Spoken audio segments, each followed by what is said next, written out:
الحمد لله وكفى والسلام على عباده الذين اصطفى خصوصا على سيد الورى شمس الضحى بدر الدجى صدر الأولى نور الهدى كهف الورى منبع الجود والعطاء عالم الأرض والسماء سيدنا وسندنا وشفيعنا ومرشدنا وحبيبنا وكريمنا ومولانا محمد رسول الله وعلى آله وأهله وعترته وأهل بيته وأزواجه وأصحابه وأولياء أمته وصلحاء ملته أجمعين. أما بعد فأعوذ بالله من الشيطان الرجيم. بسم الله الرحمن الرحيم. النبي أولى بالمؤمنين من أنفسهم وأزواجه أمهاتهم. صدق الله مولانا العظيم. إن الله وملائكته يصلون على النبي يا أيها الذين آمنوا صلوا عليه وسلموا تسليما. اللهم صل على سيدنا ومولانا محمد معدن الجود والكرم وآله وبارك وسلم. پڑھیے ایک مرتبہ صلاۃ و سلام علیک یا سیدی یا رسول اللہ وعلی آلک واصحابک وسلم علیک یا سیدی یا رحمۃ للعالمین. مولا صلی وسلم دائما ابدا علی حبیبک خیر الخلق کلہم محمد سید القولین والثقلین والفریقین من عرب ومن عجم یا اکرم الخلق معلما علوذ به سواک عند حضور الحادث العممی. یا ربی بالمصطفیٰ یا ربی بالمصطفیٰ یا ربی بالمصطفیٰ بلغ مقاصدنا واغفر لنا ما مضى یا واسع الکرم. واجب تعظیم و عزت لائق صد احترام، واجب تعظیم و عزت لائق صد احترام. السلام امہات المومنین اعلیٰ مقام. او کرم کی ایک نظر اے امہات المومنین، او کرم کی ایک نظر اے امہات المومنین. ہے غلام ابن غلام ابن غلام ابن غلام. سورہ احزاب میں فرما رہا ہے خود خدا، سورہ احزاب میں فرما رہا ہے خود خدا. مومنوں کی ماں ہے ہر ایک زوجہ خیر الانام. مومنوں کی ماں ہے ہر ایک زوجہ خیر الانام. او خدیجہ حفصہ زینب ام سلمہ ماریہ. او خدیجہ حفصہ زینب ام سلمہ ماریہ بنت حارث عائشہ یا زینب ذی احترام. سودا ام حبیبہ صفیہ میمونہ ہوں. امہات المومنی ہیں سب کی سب عالی مقام. امہات المومنی ہیں سب کی سب عالی مقام. بعد تطہیرن کلام پاک میں وذکرن ہے. بعد تطہیرن کلام پاک میں وذکرن ہے. یعنی اہل بیت ہے ازواج میں شامل تمام. ہر کسے آمد نشد اینجا پر برائے منقبت. ہر کسے آمد نشد اینجا برائے منقبت. مدح خانے امہات المومنی تم پر سلام. امہات المومنی کا خاص مجھ پر ہے کرم. امہات المومنی کا خاص مجھ پر ہے کرم. ورنہ ممکن ہی کہاں تھا لکھتا میں ایسا کلام. آنکھ دریائے کرم استی کے دانش بے نوا. مانگتا ہے آنکھ دریائے کرم استی کے دانش بے نوا. یک نظر اے امہات المومنی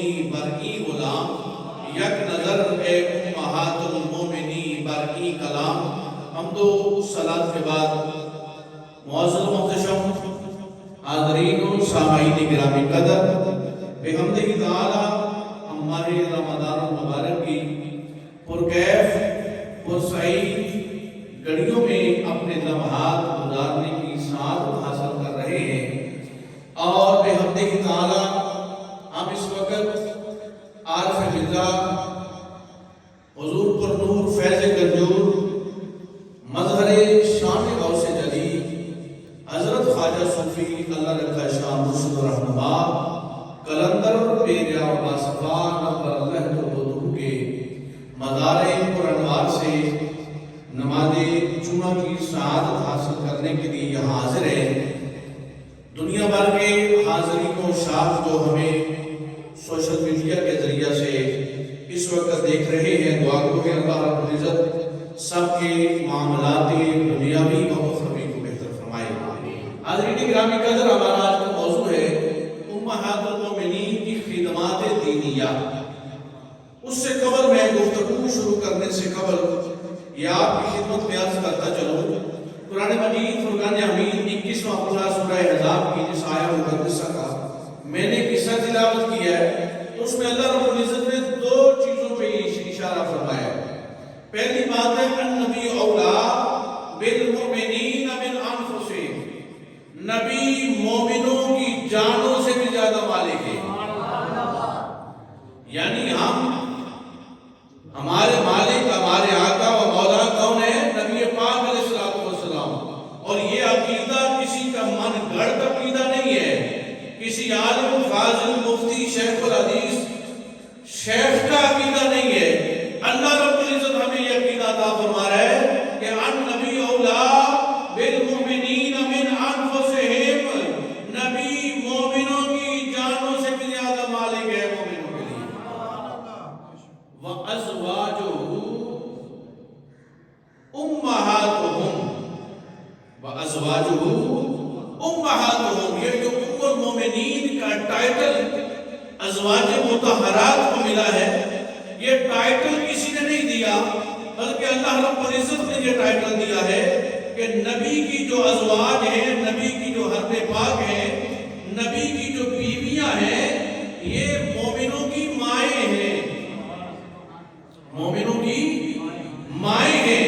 اور یہ ٹائٹل بھی کسی نے نہیں دیا، اللہ رب العزت نے دیا ہے کہ وَأَزْوَاجُهُ أُمَّهَاتُهُمْ، اور ازواج مطہرات مومنوں کی مائیں ہیں۔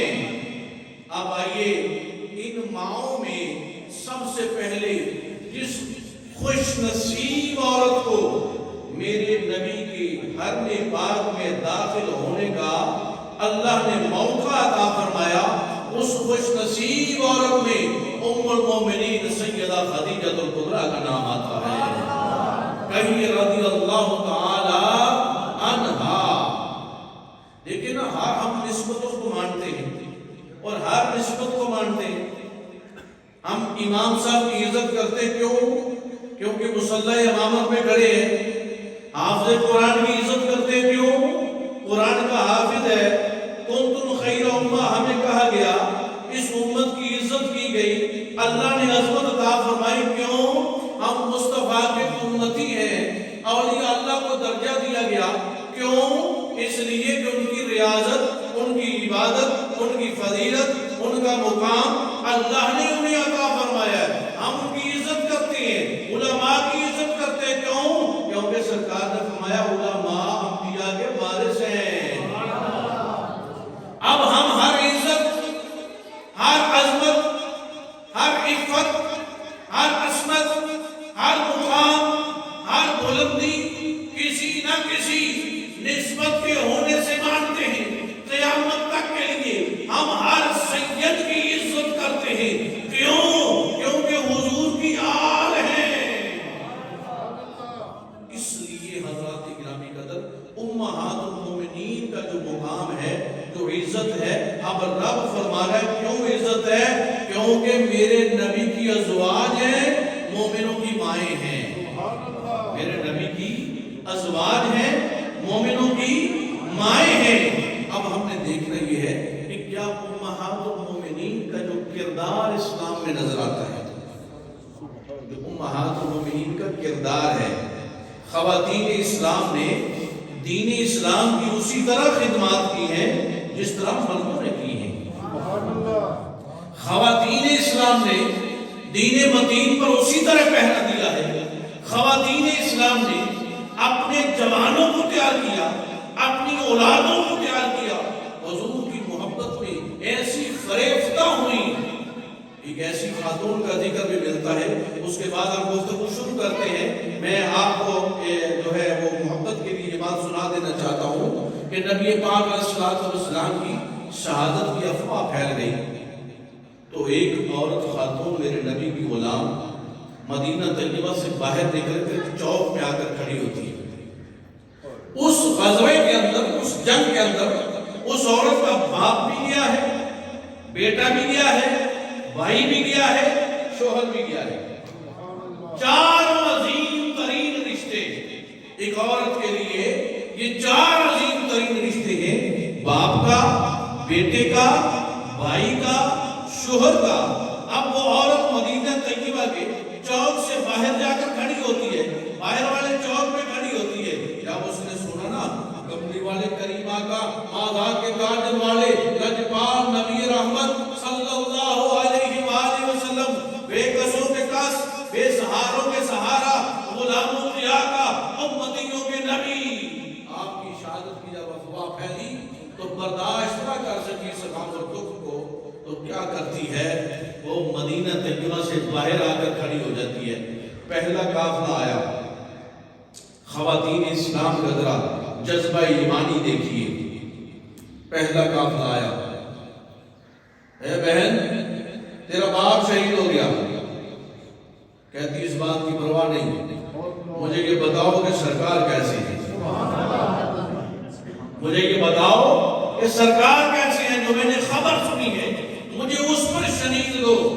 انہوں نے کہا حضور ٹھیک ہے الحمدللہ تعالی، وہ چلے گئے۔ دوسرا قافلہ آیا، پوچھتی ہے سرکار کیسے ہیں، انہوں نے کہا کہ تیرا بھائی شہید ہو گیا، کہنے لگی اس بات کی پرواہ نہیں، اس بات کی پرواہ نہیں، مجھے یہ بتاؤ سرکار کیسے ہیں۔ تیسرا قافلہ آتا ہے، اس سے دریافت کرتی ہے، انہوں نے کہا بہن تیرا بھائی شہید ہو گیا، کہتی اس بات کی فکر نہیں، پرواہ نہیں، مجھے بتاؤ حضور کیسے ہیں۔ چوتھا قافلہ آیا، اے بہن تیرا بیٹا شہید ہو گیا، کہنے لگی اس بات کی پرواہ نہیں، یہ سارے نبی کے نام پر قربان ہونے کے لیے بھیجے تھے، مجھے یہ بتاؤ میرے سرکار کیسے ہیں۔ میں کیا بتاؤں، تمنائے زندگی کیا ہے، حضور آپ سلامت رہے کمی کیا ہے۔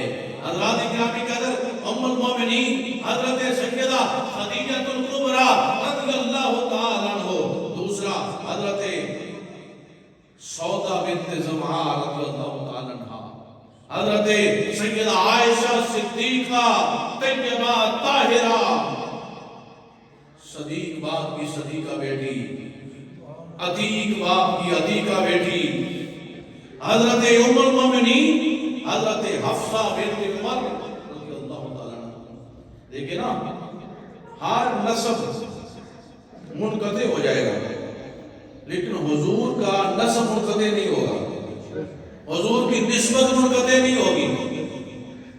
اور یہ جن سے حضور کی صاحبزادیاں آئیں، حضور کے حرم پاک میں جو ازواج آئیں، ان کے ساتھ حضور کا جو رشتہ منسلک ہوا، جنہیں ہم سسرال کہتے ہیں، حضور کا وہ بھی منقطع نہیں ہوگا۔ خلفائے راشدین کا کتنا حسین سنگم ہے کہ دو کو حضور نے اپنی صاحبزادیاں عطا فرما کر ان کو بھی اس رشتے میں شامل کر دیا، اور دو سے صاحبزادیاں لے کر اپنے نکاح میں ان کو بھی اس رشتے میں شامل کر دیا۔ اللہ اکبر، دو کو صاحبزادیاں ان کے نکاح میں دے دی، حضرت مولا علی شیر خدا، حضرت سیدنا عثمان غنی رضی اللہ تعالیٰ عنہ، اور دو کی صاحبزادیاں اپنے حرم پاک میں داخل فرمائے، حضرت سیدنا صدیق اکبر رضی اللہ تعالیٰ اور جناب سیدنا فاروق اعظم رضی اللہ تعالیٰ۔ اور پھر ایک اور بڑی بات ہے، یہ بات بڑی سمجھنے والی تو جو طلب ہے، چونکہ اس کے ساتھ ساتھ جو حالات حاضرہ کے معاملات ہیں وہ بھی ڈسکس کرنا چاہوں گا. ہم آج کے دور میں جب نکاح کرتے ہیں نا تو ہم کہتے ہیں شرعی حق مہر نکالیں اس دور کے مطابق. ڈاکٹر صاحب جو حضور کا نکاح ہوا نا سب سے پہلا نکاح حضرت جناب سیدہ خدیجہ الکبریٰ رضی اللہ تعالیٰ عنہ کے ساتھ ہو. تو حضور کا جو حق مہر رکھا گیا نا 500 درہم تھا. بھائی اس دور کے رکھ لے تو 500 درہم کو آج دینا ذرا کہاں بات جاتی ہے. ہم ہر غیر شرعی رسم اس پر کسی امر کا نہ فتویٰ لیتے ہیں نہ کسی سے پوچھتے ہیں اور نہ پوچھنا مناسب سمجھتے ہیں، بلکہ اس پر کوئی ٹوکے تو ہم کہتے ہیں یہ تو پاگل آدمی ہے، اس کی بات کیا ہے. اور جب حق مہر کا مسئلہ آتا ہے نا تو ہم کہتے ہیں کہ علامہ صاحب، مفتی صاحب، قاری صاحب، پیر صاحب شرعی حق مہر رکھ لے. تو شرعی جو اس وقت کا ہوتا ہے ہم وہ بتا دیتے ہیں، اس کے مطابق کر لیتے ہیں. لیکن حضرت خدیجہ کا جب نکاح ہوتا ہے نا تو 500 درہم حق مہر رکھا جاتا ہے. حضرت سودا کا حق مہر 400 درہم ہے. یہ بڑی توجہ طلب بات ہے. میں یہ نہیں کہتا آپ نے پہلی دفعہ مجھ سے سن رہے ہیں، لیکن یہ بات بڑی توجہ طلب ہے. حضرت عائشہ صدیقہ کا جو نکاح ہے نا 500 درہم اس پر بھی حق مہر ہے. حضرت زینب بنت خزیمہ کا جو نکاح ہے اس پر بھی 500 درہم حق مہر ہے. حضرت میمونہ بنت حارث کا جو نکاح ہے اس پر بھی 500 درہم حق مہر ہے. یعنی حق مہر جب حضرت سیدہ عائشہ صدیقہ رضی اللہ تعالیٰ عنہ کے ساتھ حضور کا نکاح مبارک ہوا نا تو آپ کی عمر مبارک بہت تھوڑی تھی، 6-7 سال. تو رخصتی نہ ہوئی. یہ مکہ مکرمہ میں ہوا. جب حضور مدینہ طیبہ میں تشریف لے آئے تو حضور نے جب وہاں کے حالات درست ہوئے تو اپنے خاندان کو بلا لیا وہاں، اور جناب سیدنا صدیق اکبر نے بھی اپنے خاندان کو بلا لیا. حضرت سیدہ عائشہ صدیقہ رضی اللہ تعالیٰ عنہ کو وہاں کی ہوا راست آئی، موسم کا تغیر تبدیل ہوا تو بیمار رہنے لگی. تو جناب سیدنا صدیق اکبر رضی اللہ عنہ نے یا رسول اللہ اپنی زوجہ کو اپنے گھر لے آئیں. صدیق اکبر کے صاحبزادی ہیں، عرض کرتے ہیں اپنی زوجہ کو اپنے گھر لے آئیں. سرکار کا جواب سنیے اور ایمان والوں ذرا توجہ فرمائیں ہم اپنی زندگیوں پر. حضور فرماتے ہیں ابو بکر میرے پاس حق مہر کی رقم نہیں ہے. حق مہر غیر معجل تھا، حق مہر کی رقم نہیں ہے. اب جناب صدیق اکبر چونکہ حضور کے یار بھی ہیں، حضور کے دوست بھی ہیں، حضور کے مشیر بھی ہیں، اور یہ وہ ہستی ہے کہ افضل البشر بعد الانبیاء، نبیوں کے بعد اگر کائنات میں پوری کائنات میں وہ افضل ترین شخصیت ہے تو وہ صدیق اکبر رضی اللہ عنہ کی ذات مبارکہ ہے. آپ نے لا کر حضور کو حق مہر کی رقم در پردہ بطور نذرانہ پیش کی. سرکار نے پھر حق مہر عطا فرمایا، پھر اپنی زوجہ کو اپنے گھر لے گئے. تو اب یہ امہات المومنین کا جو کردار ہے ان کی جو نسبت ہم مانتے ہیں اس وجہ سے مانتے ہیں کہ وہ حضور کے نکاح میں ہیں، حضور کی ازواج میں سے ہیں. حضرات گرامی قدر حضرت خدیجہ الکبریٰ رضی اللہ تعالیٰ عنہ آج کی اگر عورت کے ساتھ ہم مماثلت دیں، ہر بندہ کسی نہ کسی کو فالو کرنا چاہتا ہے. آج ہماری مائیں بہنیں اور ہم اپنے گھروں میں اگر امہات المومنین کے کردار کی جو ہے وہ فالو کریں اور اس کو اختیار کریں تو خدا کی عزت کی قسم پورے معاشرے سے طلاقیں ختم ہو جائیں، معاشرے کا بگاڑ ختم ہو جائے، سمار ہی سمار نظر آئے. صبح سے لے کر شام تک کتنے مسائل ہمارے پاس آتے ہیں. ہم طلاق دینا چاہتے ہیں، وہ طلاق دے رہا ہے، وہ رکھنا نہیں چاہتے. غیر رسمی معاملات کو ہم فالو کرتے ہیں اور جو شرعی معاملات ہیں ان کو چھوڑ دیتے ہیں. حضرت خدیجہ الکبریٰ رضی اللہ تعالی عنہ کے ساتھ جب میرے کریم آقا کا نکاح مبارک ہوتا ہے تو آپ کی حضرت خدیجہ الکبریٰ کی عمر مبارک 40 برس تھی اور حضور کی عمر پاک 25 برس تھی. لیکن عزائے خط و خال کم آزاد تھے، 40 سال کی ہو کر بھی وہ حضور سے کم عمر میں جب حضور کے ساتھ نکاح ہوا نا، اب مکے کی مالدار عورت ہے، تاجر ہے، مالدار عورت ہے. آج ہمارا معمول یہ ہے، رشتہ دیکھنے سے پہلے ہم کہتے ہیں دیکھو لڑکا کرتا کیا ہے، کاروبار کیا ہے، مال کتنا ہے، پراپرٹی کتنی ہے، مکان کتنا ہے. خدیجہ الکبریٰ خود مالدار ہے، پراپرٹی ہے، تاجر ہے، لیکن میرے نبی کا کلمہ پڑھا. حضور کے ساتھ جب نکاح ہوا تو کلمہ پڑھنے کے بعد اپنا سارا مال میرے نبی کی بارگاہ میں ڈھیر کر دیا، حضور کے قدموں میں نثار کر دیا. یہ بھی ایک بیوی کا جو ہے وہ حق ہے، اور بیوی بحیثیت بیوی ایک خاتون کے لیے یہ بات جو ہے بڑی توجہ طلب ہے. سارا مال حضور کی بارگاہ میں قربان کر دیا. اور قربان جاؤ کیسی کیسی کیفیت تھی میرے اور آپ کے کریم آقا حضور سید عالم صلی اللہ علیہ وآلہ وسلم سرکار تشریف لے جا رہے ہیں. آپ نے دیکھا ایک یہودی ایک لونڈی کو مار رہا ہے، اس کی غلام ہے، لونڈی ہے، اس کو مار رہا ہے اور بڑی بے دردی کے ساتھ مار رہا ہے. وہ چیخو پکار کر رہی ہے. سرکار کی طبیعت تڑپ اٹھی، کیونکہ فرمایا گیا میرا نبی امت کے لیے حریص ہے، یہ تمہارے دکھوں کو برداشت نہیں کر سکتا، دکھوں کا مداوع چاہتا ہے. حضور جب واپس گھر تشریف لائے نا تو حضرت خدیجہ الکبریٰ کی بارگاہ میں حضور کا ایک معمول تھا. معمول کیا تھا کہ جناب سیدہ خدیجہ الکبریٰ سے ہر گفتگو حضور فرماتے تھے، ہر معاملات پر ڈسکس ہوتے تھے.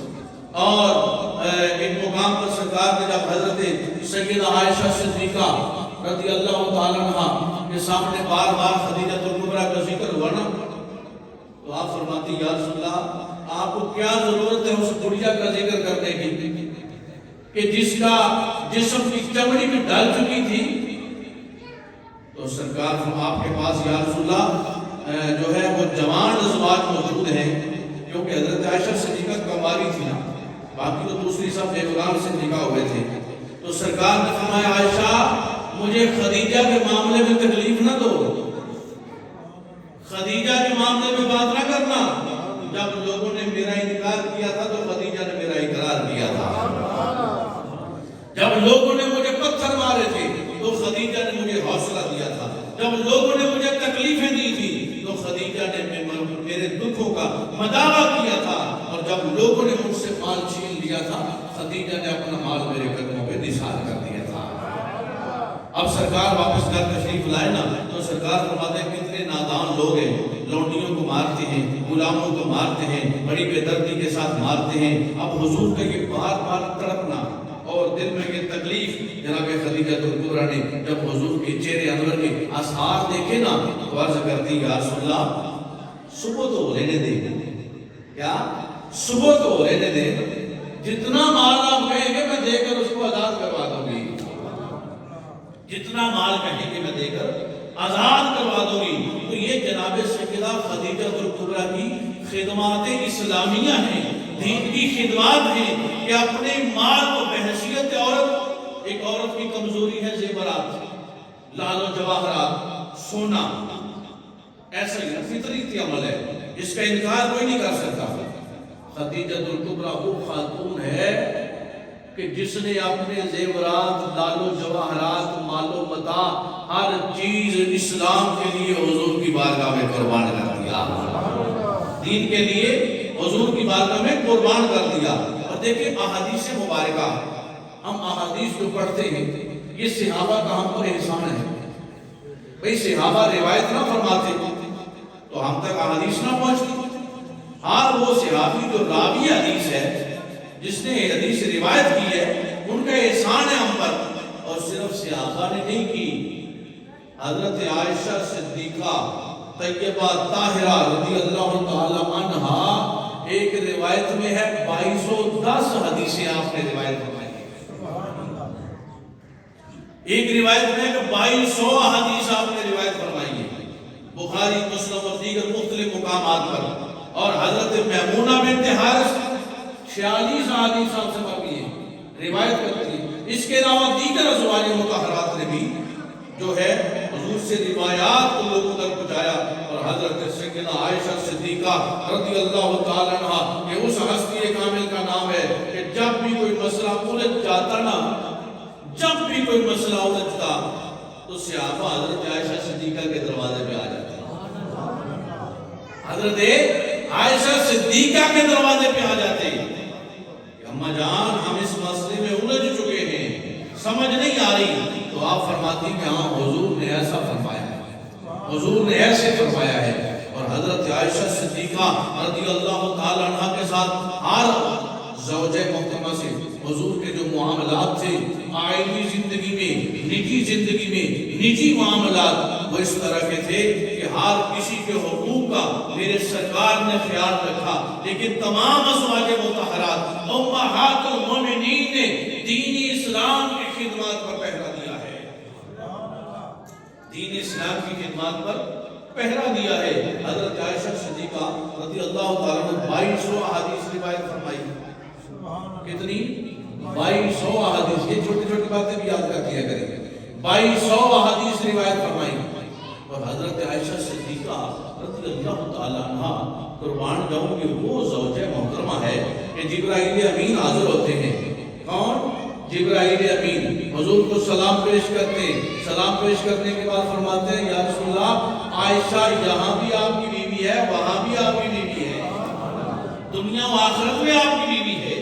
اور حضرت سیدنا عائشہ صدیقہ رضی اللہ تعالی عنہ کہ اس ہستی کامل کا نام ہے کہ قربان جاؤں یہ جو مسجد نبوی شریف ہے نا، تمام ازواج کے حجرے تھے مسجد کے ساتھ ساتھ، اور حضرت خدیجہ کبریٰ کا جو کہ مکہ مکرمہ میں ابھی اس کا نشان تو موجود نہیں، ان کے بھی نہیں موجود، یہ مسجد میں آ چکے ہیں، تو حضرت خدیجہ کا جو مکان تھا یہ باب المروہ سے جب نکلے تو اس کے قریب تھا، تو اب مدینہ طیبہ کے اندر تمام ازواج کے حجرے ہیں، اب کسی کا نام نشان موجود نہیں کیونکہ مسجد کے اندر ہے۔ جناب سیدہ عائشہ صدیقہ کا حجرہ وہ حجرہ ہے جہاں 70,000 صبح 70,000 شام فرشتہ حاضر ہوتا ہے۔ جناب عائشہ کا حجرہ وہ ہے جس میں نبی پاک علیہ الصلوۃ والسلام کی قبر انور موجود ہے، اور نبی کی روح وہاں پرواز کرتی ہے جو جگہ اس کو پوری دنیا سے زیادہ عزیز اور پیاری لگے۔ یہ بات سمجھنے والی ہے، ہر بندے والی نہیں۔ نبی کی روح وہاں پرواز ہوتی ہے جو جگہ اس کو سب جگہوں سے اچھی لگے۔ پتہ چلا حضرت عائشہ کا حجرہ حضور کو سب سے زیادہ محبوب تھا، اور اس مقام پر حضور کا مینار انور ہے، اور وہاں جو گنبد خضرا ہے نا بنا ہوا، یہ گنبد خضرا والی جو جگہ ہے یہ حضرت عائشہ کا حجرہ مبارک ہے۔ گنبد خضرا والی جگہ حضرت عائشہ کا حجرہ مبارک ہے۔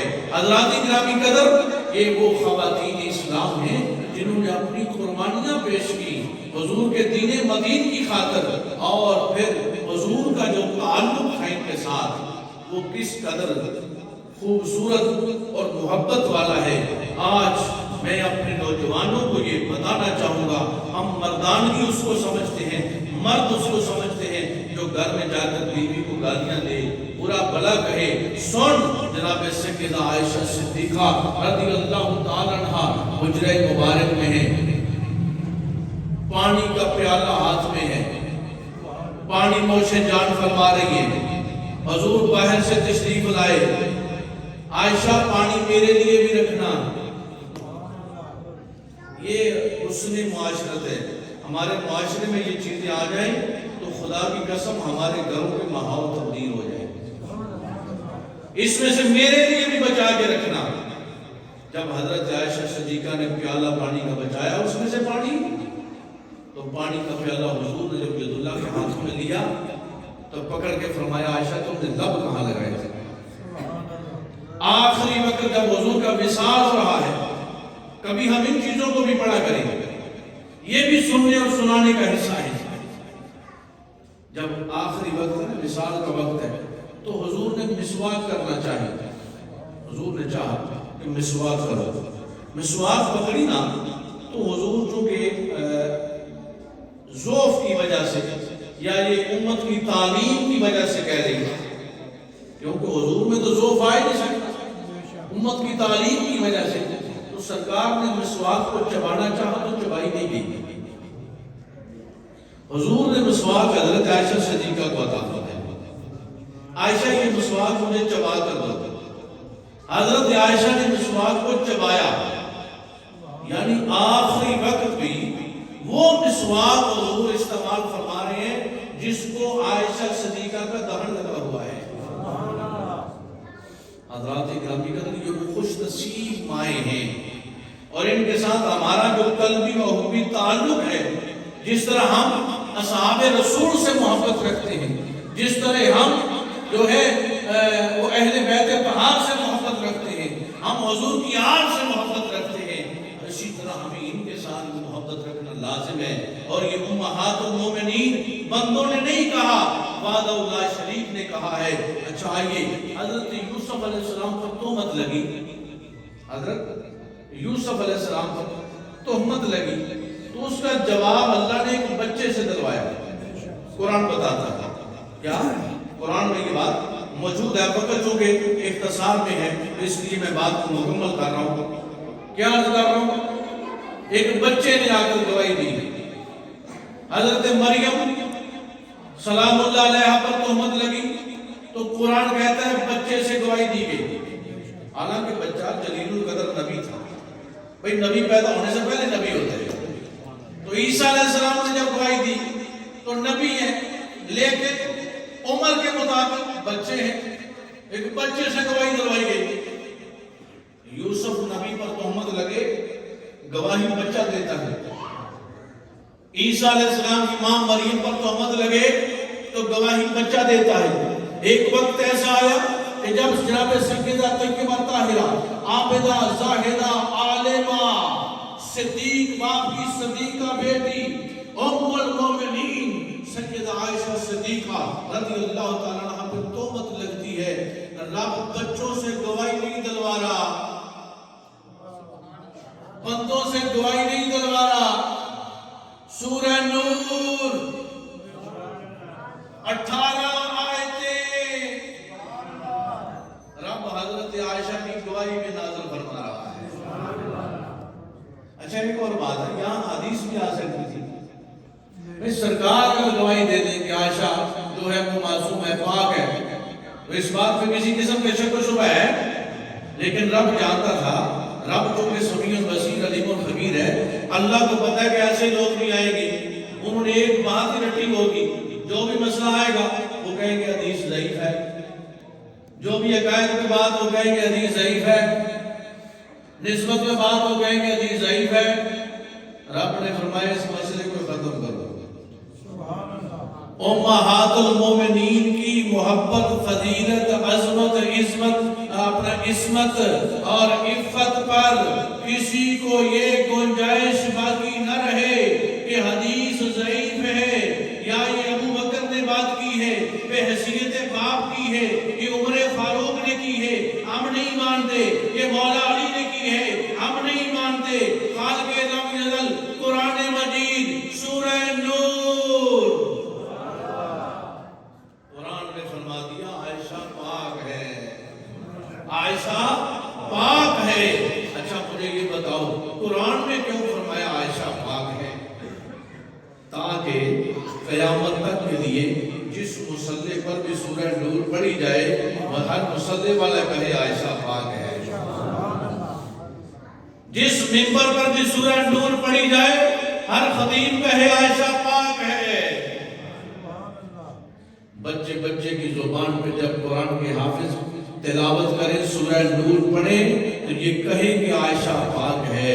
اللہ رب العزت نے ان کو وہ بلند مقام عطا فرمایا، اور بلند مقام کیوں نہ عطا فرمایا جاتا؟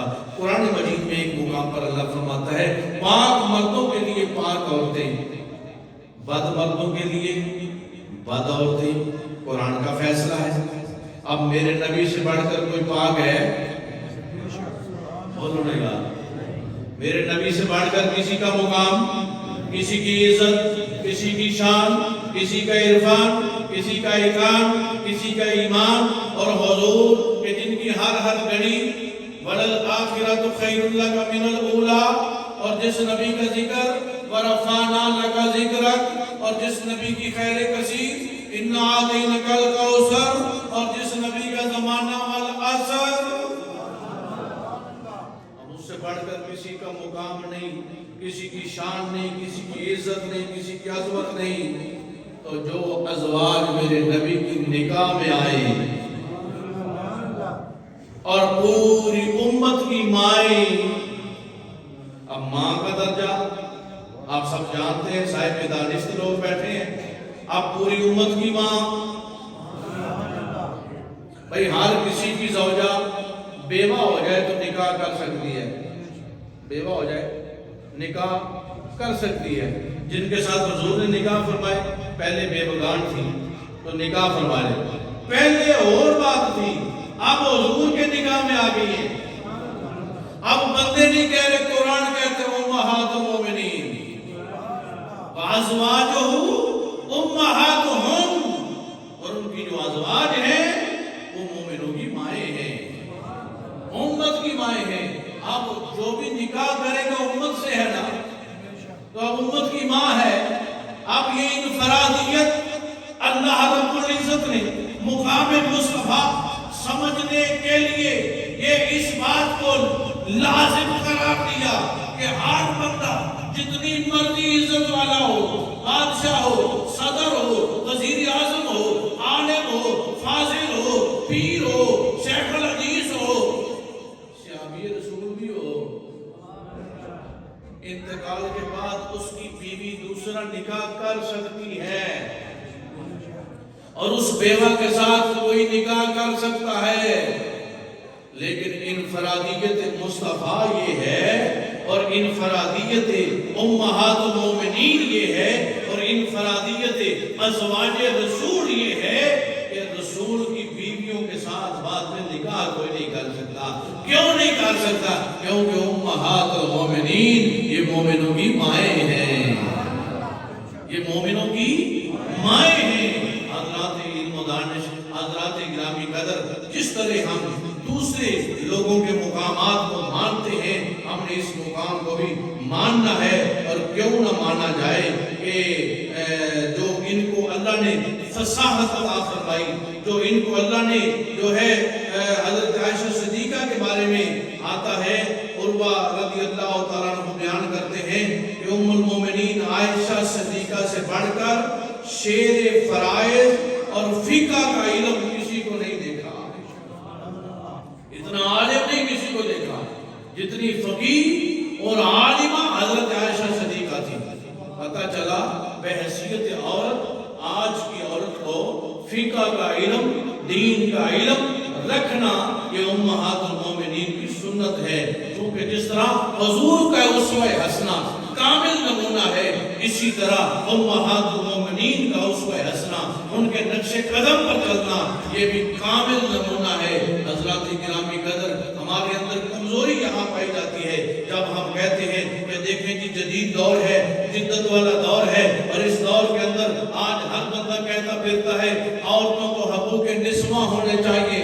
تمہیں معلوم ہی نہیں حقوق نسواں کس نے دیے، عورتوں کو حقوق کس نے دیے؟ عورتوں کو حقوق یہ وہی عورت ہے کہ جب یہ پیدا ہوتی ہے تو مکے کے قریش، مکے کے کافر، مکے کے یہودی اس کو زندہ در گور کرتے ہیں اور گڑھا کھود کر اس کو دفن کر دیتے ہیں، اور بیٹی کا پیدا ہونا اپنے لیے آر سمجھتے ہیں۔ آج سن حقوق نسواں میں بات کرنے والے جو ہیں، حقوق نسواں، عورت کو حقوق کس نے دیا ہے؟ وہ میرے مصطفیٰ نے دیا ہے۔ فرمایا اگر بیٹی ہے تو یہ خدا کی رحمت ہے، اگر بیوی ہے تو خاندان کا مرکزی نقطہ ارتقا ہے، اگر بہن ہے تو دل کا چین ہے، اگر ماں ہے تو قدموں کے نیچے جنت ہے۔ اب اس چار سے بڑھ کر عورت کا درجہ ہی نہیں ہوتا۔ بھئی سب سے پہلے وہ بیوی بنتی ہے۔ دنیا کائنات کا جو پہلا رشتہ وہ کیا تھا؟ میاں اور بیوی کا، آدم و حوا کا۔ پہلے بیوی بنتی ہے تو خاندان کا جو ہے وہ ارتقا شروع ہوتا ہے، خاندان کی ابتدا شروع ہوتی ہے، اس کے بعد وہ بہن بنتی ہے تو بھائیوں کے دل میں چین ہوتی ہے، اگر بیٹی آ جائے تو رب کی رحمت ہے، اچھا بیٹے جتنے مرضی پیدا ہوں، بیٹے جتنے مرضی پیدا ہوں ہم بڑے خوش ہوتے ہیں نا، بیٹا بیٹا بیٹا بیٹا۔ اگر کسی کے ہاں بیٹی ہو، بڑے لوگ طلاق کے سوال پر دیتے ہیں کہ بیٹی پیدا ہوتی ہے میں نہیں رکھوں گا۔ سرکار نے فرمایا خوش نصیب ہے وہ عورت جس کی پہلی اولاد بیٹی ہو۔ خوش نصیب ہے وہ عورت جس کی پہلی اولاد بیٹی ہو۔ اور پھر آگے سنیے، فرمایا کہ بیٹی اللہ کی رحمت ہے، حدیث مبارکہ ہے۔ بیٹا نعمت ضرور ہے پر رحمت تو نہیں، فرمایا بیٹی رحمت ہے۔ اب 3 رشتے مکمل ہوئے، اب وہی بیٹی جب ماں بنتی ہے تو اس کے قدموں کے نیچے رب نے جنت رکھ دی ہے۔ حضرات گرامی قدر، حقوق نسواں تو مصطفیٰ نے عطا فرمائے، عورتوں کو حقوق تو دین اسلام دیتا ہے، کیونکہ اسلام دین فطرت ہے، اس میں ہر چیز کا لحاظ رکھا گیا ہے۔ اللہ رب العزت ہم سب کو عمل خیر کی توفیق عطا فرمائے۔ یا زندہ صحبت باقی، وآخر دعوانا الحمدللہ رب العالمین۔